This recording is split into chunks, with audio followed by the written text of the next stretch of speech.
La vérité si j'entreprends, moi c'est Fiona, je suis spécialiste en communication et aujourd'hui j'accompagne les entrepreneurs et les entreprises à avoir plus de clients grâce à une communication rayonnante.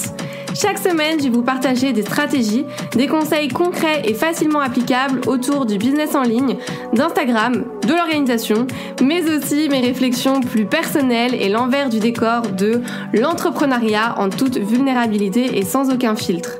Si tout ça vous parle, alors bienvenue, vous êtes au bon endroit et maintenant c'est parti pour l'épisode étincelant du jour. Hello tout le monde, on se retrouve aujourd'hui pour un nouvel épisode et aujourd'hui j'avais envie de parler d'algorithmes, de nouveautés, de changements, de tout ça parce que je pense que ça peut vous servir notamment si vous avez envie d'ajuster justement votre stratégie de communication cet été pour arriver à la rentrée et tout déchirer. Donc cet épisode ça va être un petit peu en mode update des changements qu'il y a eu ces derniers temps de l'algorithme Instagram parce qu'on me pose beaucoup la question et je me suis dit que ça serait peut-être pas mal qu'on en discute ensemble. Vous le savez, Instagram change beaucoup trop d'ailleurs à mon goût. Ça évolue très vite et souvent on sait plus sur quel pied danser. Donc c'est pour ça que cet épisode au moins à la fin vous saurez sur quel pied danser normalement.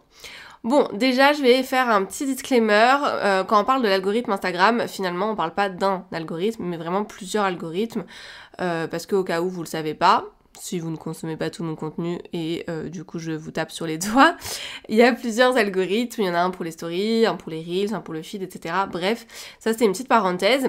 Et du coup, si on reprend un petit peu notre histoire d'algorithme, là, de changement, je vous accorde que ça peut être très chiant à suivre, mais même si on n'est pas toujours d'accord finalement avec les règles dictées par tel ou tel réseau, parce que c'est valable pour n'importe quel réseau social finalement, finalement, en connaissant ces règles et en les respectant, ça marche. On a des résultats, il n'y a pas à dire maintenant, faut le faire. Donc, let's go, je vais vous partager les nouveautés pour que vous puissiez revoir et ajuster votre stratégie. La première, c'est les changements d'importance, on va dire, des interactions. Avant, on disait que le plus important sur Instagram, c'était notamment le nombre de commentaires ou le nombre d'enregistrements, surtout. Et il y a quelques temps, Adam Mosseri d'ailleurs, est-ce qu'on dit Adam ou Adam ? Bon bref, on s'en fout. Le PDG d'Instagram a annoncé que le taux de partage, c'est désormais plus important que le watch time, c'est-à-dire le taux de rétention, le temps passé en fait sur la plateforme, sur la publication, ou alors c'est également plus important que du coup le nombre d'enregistrements, commentaires, etc. Et ce taux de partage, c'est finalement quand on envoie un post à un ami, une connaissance en message privé, pas en story, vraiment en DM. C'est ce qui permet aux gens de rester sur la plateforme. Et en fait, c'est vrai que ça paraît logique, on s'envoie tous des conversations, généralement, on s'envoie des reels parce que on a rigolé, parce qu'on a aimé, parce qu'on a envie de gossiper, parce que on a envie de s'en souvenir. Combien de fois, moi je m'envoie des reels carrément sur mon compte perso pour revenir dessus. C'est vrai que le partage en DM a une forte valeur et c'est d'ailleurs du coup la plus forte valeur. Encore une fois, ça reste des interactions et du coup c'est la clé parce que ça montre que votre contenu a vraiment intéressé. Donc vous l'avez compris, c'est la statistique la plus importante maintenant. Donc demandez-vous toujours comment créer du contenu qui va créer du partage, quel appel à l'action vous pouvez mettre pour faire en sorte de déclencher du partage, sur quelle émotion aussi vous pouvez jouer. C'est encore une fois une bonne preuve d'intérêt de la personne en face si elle partage votre publication. Et pas en story, vraiment j'insiste, mais dans les messages privés. C'est logique, mais par contre, si je peux faire la meuf qui a toujours quelque chose à dire, ça peut être aussi chiant, on va dire, parce que les bad buzz peuvent être plus privilégiés, parce que forcément, on va s'envoyer des publications qui font parler, etc. Donc ça va pas mettre en avant forcément les bonnes personnes avec les bonnes publications. Mais voilà, ça c'était mon avis personnel. Changement numéro 2, du coup, c'est la partie régularité.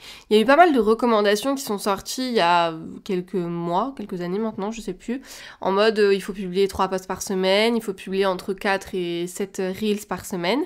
Mais qui a le temps de faire tout ça ? Partez du principe qu'il faut simplement, je mets des guillemets en son temps, montrer en fait qu'on est actif avec un nombre de publications fixes par mois. Donc choisissez vraiment une fréquence qui vous permet de tenir sur du long terme, publier régulièrement et de manière cohérente en fait tout simplement, parce que la fréquence de publication sur Instagram en tout cas ça reste important, ça vous permet de vous démarquer parce que en restant actif, vous montrez votre engagement envers vos abonnés, envers votre audience. Ça permet également d'augmenter votre visibilité parce que plus vous publiez, plus vos posts vont être susceptibles d'apparaître dans le fil dans le fil d'actualité. Ce mot ne veut pas sortir de ma bouche aujourd'hui. Et d'être découvert du coup par des nouveaux utilisateurs. Ça vous permet d'augmenter votre audience parce que forcément vous allez créer plus d'opportunités pour que les gens vous découvrent et vous suivent, c'est logique, c'est mathématique. Et puis ça permet aussi d'augmenter votre engagement parce qu'on est plus susceptible de réagir et d'interagir avec du contenu régulier. Encore une fois c'est mathématique, plus vous allez avoir des publications, plus du coup à la fin du mois vous allez avoir des interactions. Donc vous l'avez compris, l'algorithme il va favoriser encore une fois les comptes actifs qui publient de façon constante. Il s'agit pas juste après de quantité, il y a aussi de la qualité, on s'entend, mais assurez-vous que dans un premier temps chaque publication ait une valeur ajoutée pour votre audience, mais faites en sorte surtout d'être régulier. Vous pouvez partir en vacances, je vous dis pas que vous pouvez pas prendre de vacances, pas prendre de jours off, etc. Loin de là, mais en tout cas, mis bout à bout au cours de l'année, vous êtes régulier, et si vous avez décidé de publier moins par exemple sur le feed, restez présent quand même en story. Moi la première, cette année ça a été compliqué de maintenir un rythme, 3 posts par semaine, j'ai fait ce que j'ai pu, par contre j'ai toujours été active en story, donc les gens voyaient même pas que j'étais moins active sur le feed. Voilà, je sais pas comment le prendre. Troisième changement, c'est sur la partie SEO. Peut-être que vous l'avez déjà entendu, mais maintenant, il faut miser sur le SEO, sur le référencement, ça devient en fait un moteur de recherche à part entière Instagram. Donc utilisez des mots qui décrivent le sujet de votre publication, que ce soit dans votre légende, que ce soit aussi dans votre visuel, que ce soit dans vos hashtags.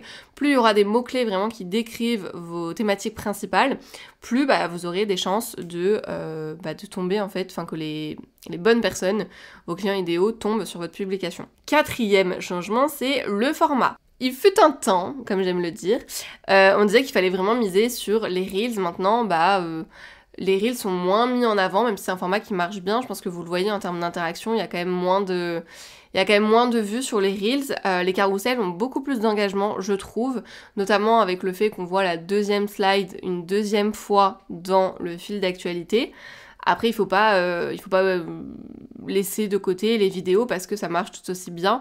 En tout cas, les vidéos courtes, moins de 10 secondes, ça marche bien en termes de visibilité. Mais je trouve, encore une fois, finalement, faut revenir aux bases, c'est-à-dire dynamiser sa communication, varier les formats un maximum, tout simplement, en fonction, bien sûr, de ses appétences. Cinquième, alors j'ai envie de dire changement, c'est même pas un changement, c'est encore une fois cette transparence et cette authenticité again, j'ai envie de vous dire. Mosseri, donc le PDG d'Instagram, maintenant c'est bon, vous l'avez compris, il a mis l'accent sur l'importance justement de l'authenticité et ça va avec l'originalité où maintenant les contenus originaux sont mis en avant. C'est-à-dire que l'algorithme, il va recommander en fait les posts initiaux. Quand il va détecter des contenus répétés similaires, ces contenus-là auront beaucoup moins d'engagement. Ça, c'est pour favoriser les gens qui font de l'originalité, on va dire, qui sont créatifs, et en même temps les vrais créateurs, donc le contenu reposté, copié, etc. Ça aura beaucoup moins de visibilité, et tout ça dans une optique de moi je l'ai vu comme ça en tout cas, mettre en place une égalité des chances pour tout le monde sur Instagram, peu importe en fait le nombre d'abonnés, bon même si encore une fois c'est mathématique, plus vous avez des abonnés, plus vous aurez de la visibilité, mais voilà, je trouve ça pas mal. Et enfin, dernier changement, c'est la mise en avant des petits comptes, notamment avec le changement d'algorithme par rapport aux Reels. Avant, les Reels, ils étaient montrés dans un premier temps en tout cas aux abonnés, et si ça plaisait, du coup c'était montré à des non-abonnés, et du coup on était dans le fil... dans la partie onglet, vous savez, des Reels, et du coup, on avait plus de chances d'avoir des vues. Donc c'est pour ça que c'était beaucoup plus facile, je trouve, d'avoir des vues avant. Maintenant, depuis peu, les Reels sont montrés à des abonnés et des non-abonnés dès la publication, peu importe les interactions. Donc ça permet de privilégier aussi les petits comptes, et c'est pour ça qu'il y a beaucoup de personnes aussi ces derniers temps, je sais pas si vous l'avez vu, qui ont recommencé des comptes à zéro, qui avaient des bonnes audiences mais qui galéraient un peu avec l'engagement, et qui en fait ont eu, en repartant à zéro, qui ont eu une croissance hyper vite, qui ont eu même plus d'abonnés qu'ils n'avaient, ou plus d'engagement, parce que du coup, en repartant à zéro, finalement, on est aussi mis en avant autrement, donc je trouve ça pas mal. Et en fait, la moralité de ces changements, j'ai envie de vous dire, c'est que, bon déjà, on n'a plus aucune excuse parce que je trouve qu'Instagram nous donne quand même pas mal de clés pour réussir. Mais en plus de tout ça, finalement, la clé, ça reste l'humain et surtout l'expérimentation. Donc l'idée, c'est vraiment de tester et de voir par soi-même pour ajuster toutes nos actions.